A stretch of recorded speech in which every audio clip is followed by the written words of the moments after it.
avez peut-être vu passer à la télévision des publicités d'AWS. En fait, ce sont des publicités d'Amazon. Amazon qui veut promouvoir son service d'intelligence artificielle pour les entreprises. Et pour comprendre ce que ça veut dire, comment Amazon veut tailler sa place dans le domaine de l'intelligence artificielle, bien, on reçoit avec nous Bruno Guglielminetti. Bonjour et merci d'être avec nous ce matin. Bonjour. Alors, on parle d'intelligence générative. Qu'est-ce qu'on veut dire, intelligence artificielle générative? Oui, bien écoutez, les gens depuis novembre 2022, donc bientôt, ça va faire 2 ans là, que c'est dans notre parcours quotidien en ligne. Donc, les gens ont la possibilité d'utiliser ça déjà avec les chats GPT, les copilotes, les Gemini chez Google.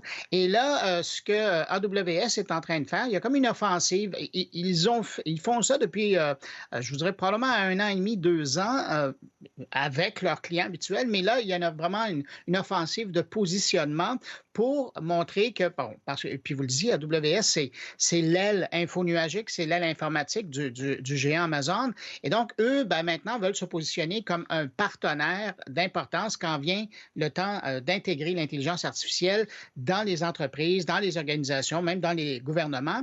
Et c'est pour ça qu'on voit beaucoup de publicité passer parce qu'ils sont vraiment en train d'envoyer le message là, que ils sont là, c'est un partenaire. Et à la différence des autres, c'est que quand vous parlez aux gens de Microsoft, bien, ils ont leur solution, c'est Copilot.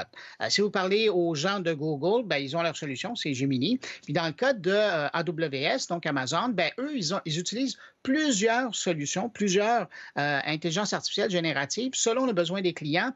Et c'est à l'intérieur d'une offre qui s'appelle Bedrock. Si un jour vous voyez passer ce mot-là, là. Et donc, ils vont chercher un peu chez des fournisseurs français, des fournisseurs américains, et ils vont chercher certains outils chez Meta, et donc pour permettre un plus grand portefeuille, si vous voulez, d'outils que les entreprises et les gouvernements peuvent utiliser. En quoi ça peut changer le travail d'un employé d'avoir recours à ce service? Est-ce qu'on a un exemple? Aïe, aïe, aïe, oui.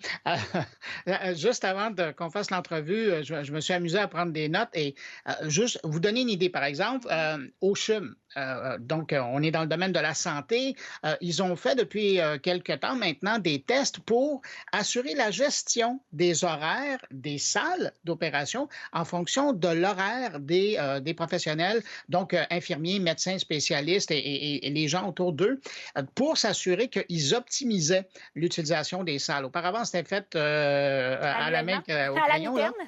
Exactement. Et là, maintenant, ben, ce sont des intelligences artificielles qui s'assurent d'optimiser au maximum en fonction de ce qui est disponible. Autre exemple, puis ça, on l'a vu récemment, ça a été publicisé par l'équipe qui travaille autour du site web du gouvernement du Québec, québec.ca. Eux utilisent l'intelligence artificielle pour évaluer le succès des campagnes publicitaires. Ça, c'est un exemple. Puis, quelque chose qui touche tout le monde, on l'a passé, là, mais ça reviendra l'an prochain, c'est le temps des impôts. Ben, du côté du gouvernement du Canada, il y a la Chance de revenus du Canada qui utilise l'intelligence artificielle pour analyser, mais de façon très rapide, là, analyser les rapports d'impôts et voir s'il n'y a pas des opérations, des transactions financières qui sont suspicieuses. Et aussitôt que c'est détecté, c'est envoyé à un humain qui, lui, va continuer à faire son enquête parce que l'intelligence artificielle a découvert quelque chose. On voit à quel point, encore une fois, l'intelligence artificielle peut transformer nos vies, transformer notre travail.